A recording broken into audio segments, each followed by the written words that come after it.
Ontario government changes March break to April break. Dan Kearns, Local Journalism Initiative reporter for The Standard. Durham, Kawartha Lakes. The Ontario provincial government has decided to postpone the usual March break until April. On Thursday, February 11th, Education Minister Stephen Lecce announced the break will now occur on the week of April 12th. The break was previously scheduled for the week of March 15th. At this time, it is critical we continue to prioritize the health and safety of students, staff, and their families so we can continue with the safe return of in-person learning.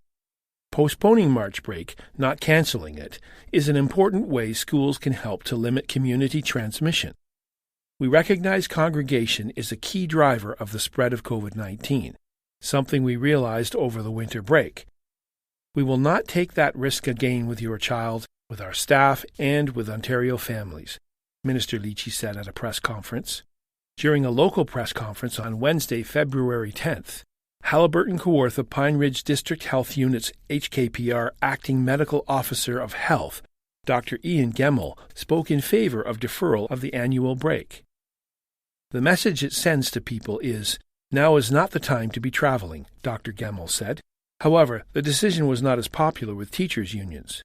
On Thursday, February 11th, the Elementary Teachers Federation of Ontario, Ontario English Catholic Teachers Association, and the Ontario Secondary School Teachers Federation put out a joint statement on the decision.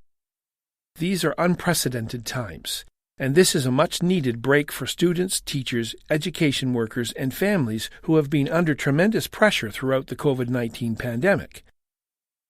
The government's decision to postpone March break does not take into consideration the mental health and well-being of those involved, the statement read. Kawartha's top doctor pleas for people to stay home as Kawartha moves into the orange zone. Dan Kearns, Local Journalism Initiative reporter for The Standard. Kawartha Lakes.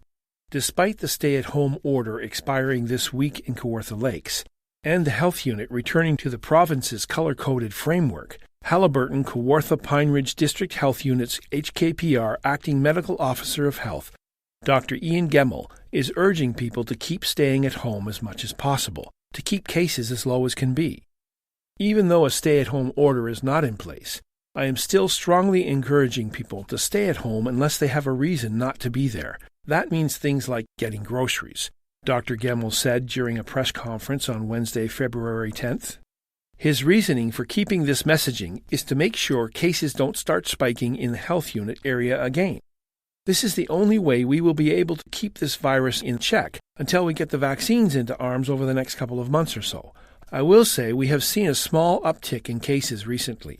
I hope this does not mean we are going to have a continued increase with the relaxation of the control measures, which is why I'm asking people, even though the legal requirement is no longer there, to behave this way and show respect for the rest of the community by taking measures to prevent ourselves from becoming ill, Dr. Gemmell pleaded. Last week, the province announced the provincial lockdown declaration would expire, and several local health units, including HKPR and Durham Region Health Department, would return to a revised version of the province's color-coded COVID-19 response framework on Tuesday, February 16th. On Friday, February 12th, the province announced HKPR would move into the orange restricted category. The Durham Region Health Department will be placed back in the red control section. In the orange category, gatherings and events are limited to 10 people indoors and 25 people outdoors. Weddings and funerals can fill 30% of the room's capacity indoors or host 100 people outdoors. Restaurants are allowed to provide indoor dining of a maximum of 50 patrons inside, outdoor dining, takeout, drive-through, and delivery. But they must be closed from 10 p.m. to 5 a.m. and can only serve liquor from 9 a.m. to 9 p.m. Casinos can reopen, but table games will not be allowed. Gyms and cinemas can also reopen with some capacity restrictions in place. For more information on the color coding system, go online to www.ontario.ca. Show Your Heart Some Love by Lauren Walker. Being that I am writing this column around Valentine's Day, I thought I'd share the love. If being on break has taught us anything, it's the value of health and wellness. We take for granted what our heart does for us. Here are my top 3 reasons why we need to show our hearts some love this year. 1. Exercise lowers blood pressure. Exercise works like beta blocker medication to slow the heart rate and lower blood pressure. This happens at rest or when exercising. 2. Exercise is vital to weight control. Excess weight stresses the heart. It increases the likelihood of heart disease and stroke. 3. Exercise lowers stress. Stress is a precursor to major health problems. Aerobic and strength training exercises help to ease your mind and body. Taking the time to move every day is a great start. It doesn't have to be excessive by any means. Here are a few ways you can get started. 1. Take a walk. Anyone can do it. Take a 20-minute jaunt at lunch. Gradually work up your time and increase the distance as time and schedule allow. 2. Take the stairs, whether you're at home or at work. Make an effort to go up and down the stairs. It's weight-bearing and more challenging. Start small and practice 3 times a day. 3. Eat well. Nutrition is a key factor in long-term success. Make small changes to your diet. For example, I drink carbonated water, which has different flavors, such as root beer and cream soda. If you tend to drink pop, these are excellent substitutions. These are easy ways to get started to show your heart some love. From my heart to yours. Nothing ever grows in your comfort zone. By Tina Y. Gerber. I believe middle-aged and older adults are capable of learning new things and can thrive in any changing environment. I know many seniors have the understanding and wisdom that comes from life experiences. It was challenging, but my husband and I just learned how to shop online at Home Depot.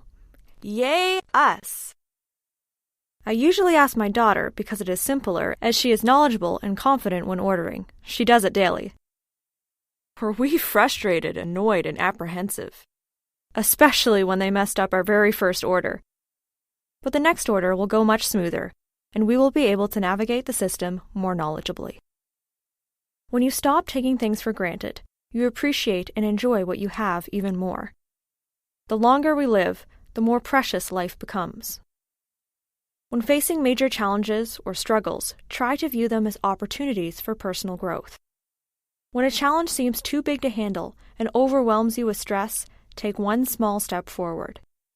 It can go a long way to boosting your confidence and self-esteem. It is natural for us to fear, but it shouldn't control our lives. Fear would have us retreat when we need to advance. The Bible commands us, "Fear not." Often, we have become complacent, comfortable, and uninterested in anything that might threaten our current way of life. Whether you've opted to retire, your children live far away, your family and friends cannot visit as much, now is the time for those new adventures to begin. Keep moving forward, as nothing ever grows in your comfort zone. The only way to move forward in life is to embrace your fears. I understand indecision is an overwhelming place to be. We face so many decisions, it's easy to feel paralyzed with fear. A wrong decision is better than no decision at all. My mother always said, the hardest things in life are usually the most challenging, but also the most rewarding. Moving forward is always a choice. When God says, "Fear not," it's an invitation to trust and grow in faith because He promises to be there every step of the way. The Standard Podcast was produced by Greenstream Studio for the Standard newspaper.